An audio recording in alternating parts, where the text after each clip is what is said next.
Now this is an episode that I've wanted to do ever since this series was first conceived. With an expansive series like Pokemon, you're bound to find some interesting tidbits that you may not have known before. And over the years, I myself have uncovered a lot of trivia from several mediums of the franchise that I've wanted to share with people. So much trivia, in fact, that I don't think 3 videos could cover it all, let alone 1. But what I have for you today, I think you're really gonna like. So let's not waste any more time and get right on with the trivia, shall we?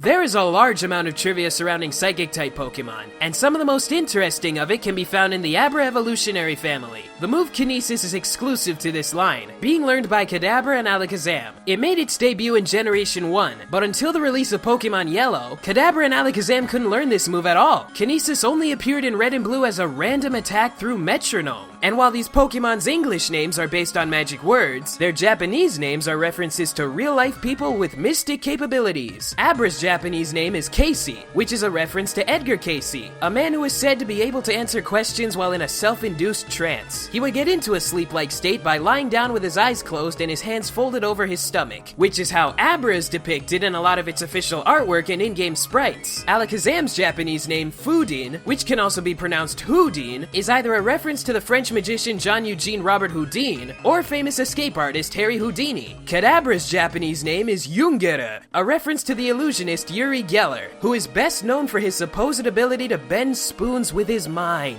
The move Kinesis is a reference to this, made even more obvious by its Japanese name Spoonbend. Also, the katakana for Jungere is visually similar to Uri Geller's own name transliterated into Japanese. Uri Geller first became aware of Kadabra when he visited a Pokemon shop in Tokyo while filming a TV special in 1998. He was shown a Kadabra card and he wasn't pleased with what he saw. In November of 2000, Uri Geller filed a lawsuit against Nintendo and tried to sue them for the equivalent of $100 million US. He claimed that Kadabra was an unauthorized parody of himself, and is quoted as saying, "Nintendo turned me into an evil occult Pokemon character. Nintendo stole my identity by using my name and my signature image." The lawsuit was thrown out of court, but even so, Kadabra has appeared less frequently in Pokemon media since the ordeal. Its last appearance in the anime was in the episode Fear Factor Phony, which aired in 2006. And as for the trading card game, Kadabra cards haven't been made since the Skyridge expansion, which was released in 2003. Kadabra also didn't appear in Pokemon Ranger Shadows of Almia, yet Abra and Alakazam did, though given Uri Geller's litigious history, this was probably done to avoid any future issues with him.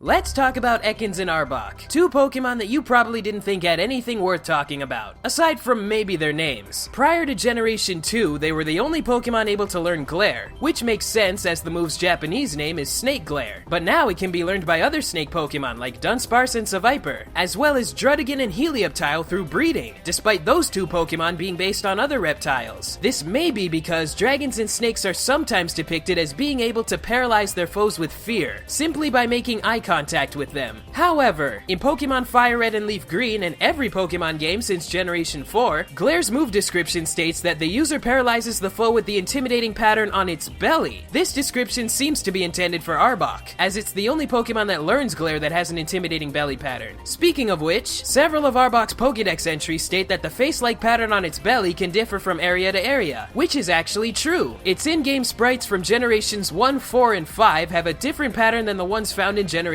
2 and 3. There are other pattern variations in other forms of Pokemon media, such as the Dark Arbok trading card. Earlier I mentioned Ekans and Arbok's names as a possible source of trivia. The joke based around their English names is pretty obvious, but their Japanese names are a little bit more clever. Arbok is still called Arbok in Japan, but Ekans is known as Arbo. The original spelling of its name is A-B-O, making Abo an anagram of boa, as in boa constrictor. Its romanized Japanese name is spelled with an R, making its name 1 letter shy of Arbok. Also, in the Japanese version of the anime, not only do these 2 Pokemon share the same voice actor, but they sound practically the same, right down to the enunciation of their names.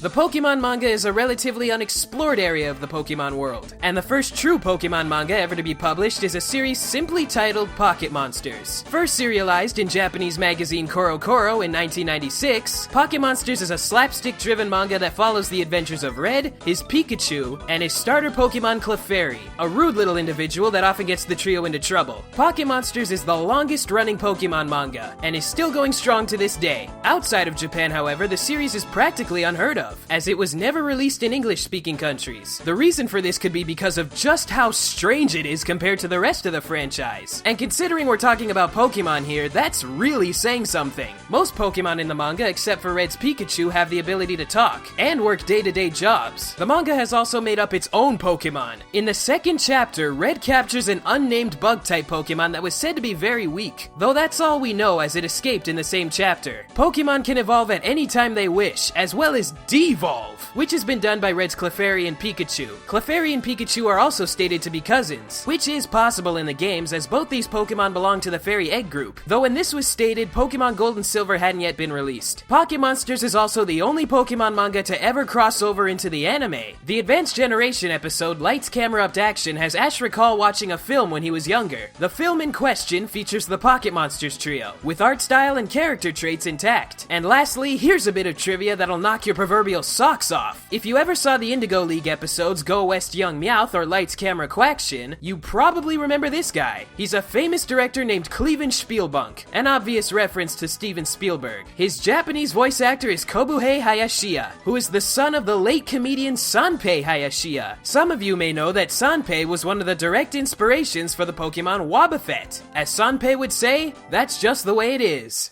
Well, that's it for today, guys, but there's gonna be more trivia-related videos in the future. And if you haven't already, make sure you check out DYKGaming, because those guys make some really good stuff. Poké-Month continues next Thursday because it's my birthday that day and I thought I'd do something special. It's gonna be a weird one, I can assure you. But anyways, make sure you do everything that every video tells you to do, and I will see you all next time. I'm gonna go work on my Squirtle impression.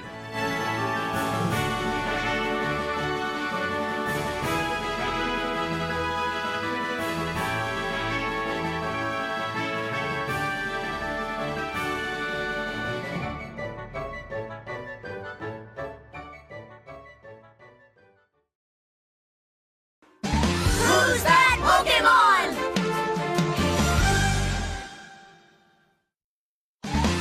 It's Greninja!